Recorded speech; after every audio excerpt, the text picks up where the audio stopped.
Hi, I'm Dr. Mejia with Sports Medicine Center. It's spring in Wisconsin, which means it's preseason for baseball. The preseason is like spring training. Professional baseball teams get to pack up and go to Arizona and Florida, where the climate is warm, it's predictable, and very little rain.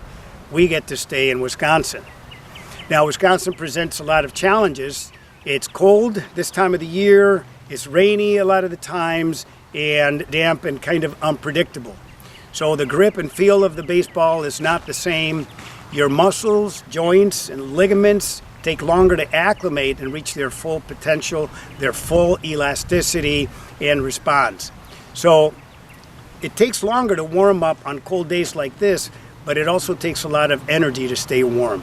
So the goals of the preseason are not just to hone in on skills and condition for performance, but also conditioning to prevent or avoid injury. And I talk about injury prevention at an earlier vlog.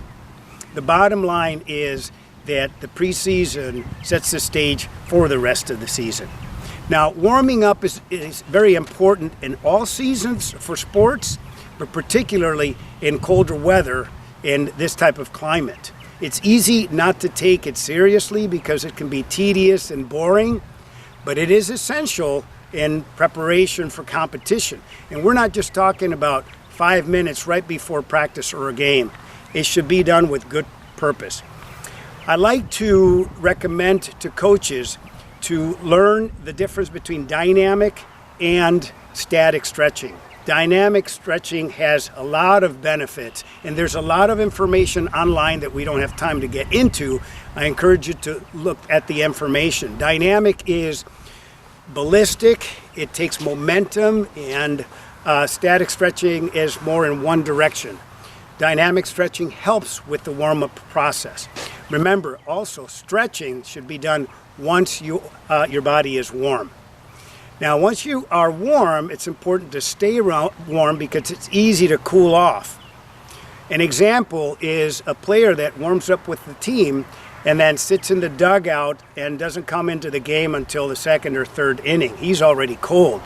The same thing happens if the team comes in the dugout and is hitting, scoring a lot of runs, which is a lot of fun. But if you're not active and moving, you can get cold by the time you get back into the field. So it's important to plan ahead, have a warm-up jacket, have a stocking cap, gloves if necessary, maybe a sweatshirt with a hood, something to keep you warm and keep moving in the dugout. Conditioning in the preseason takes time. Now, arms take longer to condition than the lower extremities. The lower extremities, it makes sense. They're involved in more linear type of function.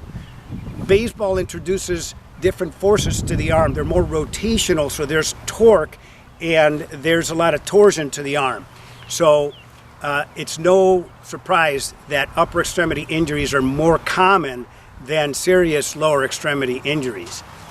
Now, the problem is that many of these injuries don't surface till later because sometimes they're more microscopic or micro tears, and pitchers are particularly susceptible for more upper extremity throwing injuries. They may not show up until later on in the season. So the bottom line is that throwing in the early season and preseason needs to be in a gradual conditioning process. Early in the season, you can be working on form and mechanics. That's the time when teams work on their hitting drills, their fielding drills, base stealing, footwork, and the strategy of the game. Now, at that time, you need to be progressing gradually with the upper extremity and let the upper extremity catch up.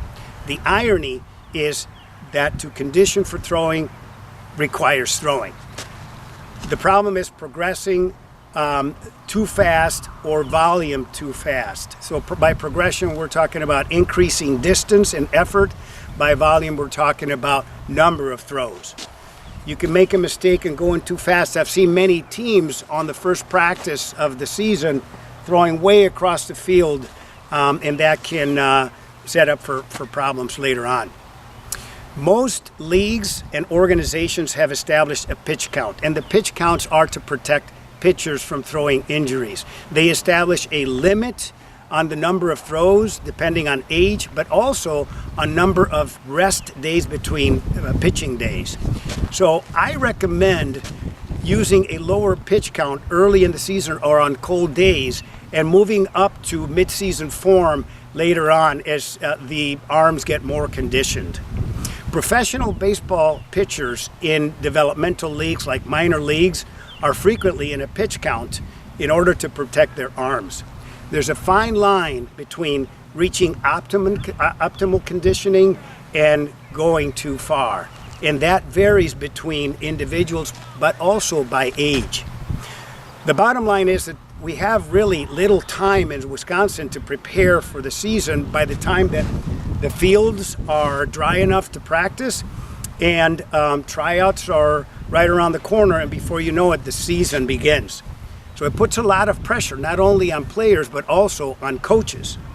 The COVID pandemic has also created some challenges as well, because it has compressed seasons and put seasons right on top of each other. So many times there's not enough time to prepare between one sport and the next. We do have concerns about that, and we'll just have to see how that plays out. So in summary, the preseason or the spring training is important for early preparation and conditioning, but also let's not forget about prevention.